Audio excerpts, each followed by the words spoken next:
This is my Carl Zeiss Jena 58mm f2 Biotar, and it is the original swirly bokeh lens.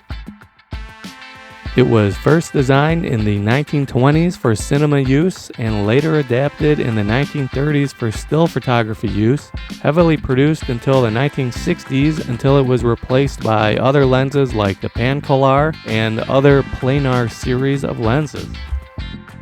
The Helios 44-2 is a direct copy of this lens. In 1946, during Operation Osoviakim, the Soviets helped themselves to Zeiss's manufacturing equipment, designs, blueprints, and even German engineers, many of them at gunpoint, and forced them to relocate to the Soviet Union, considering it war reparations. Okay, history lesson over. How good is this lens on a modern digital camera? It's very good.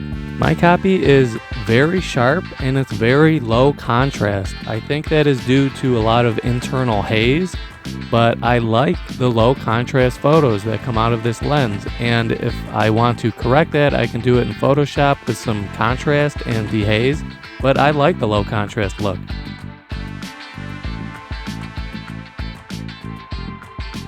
Okay, what about the bokeh? At minimum focusing distance, it is very smooth. At medium focusing distances, it does swirl, but in a way that is interesting without being too distracting, because whatever subject is still in focus is still very sharp.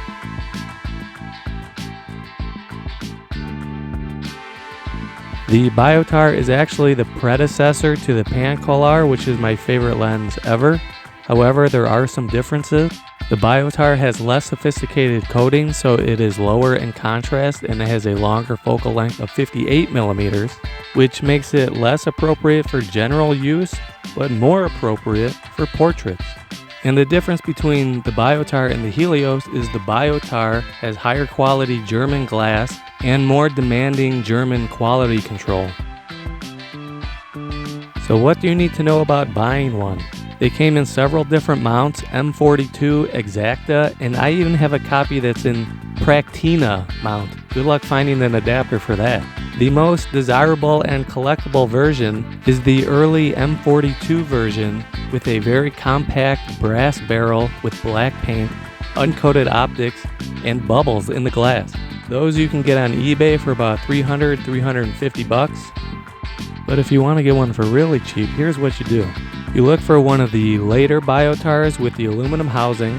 Look specifically for one with sticky aperture blades and a sticky focusing ring, and then you adapt it to your digital camera using a macro focusing helicoid adapter. As long as you can get the lens to focus to infinity, you just shoot it wide open all the time, and then you use the adapter as your main focusing helicoid. You can buy a lot of cheap broken lenses this way and use them just fine. Okay, in conclusion, the 58mm f2 Biotar is not just a weird character lens. It's a very, very good lens that happens to have some character with it. And in my opinion, the sharpness combined with the low contrast and the slightly longer than normal focal length and interesting bokeh makes this a must-have lens for portraits. Let me know what you think in the comments, and thanks for watching.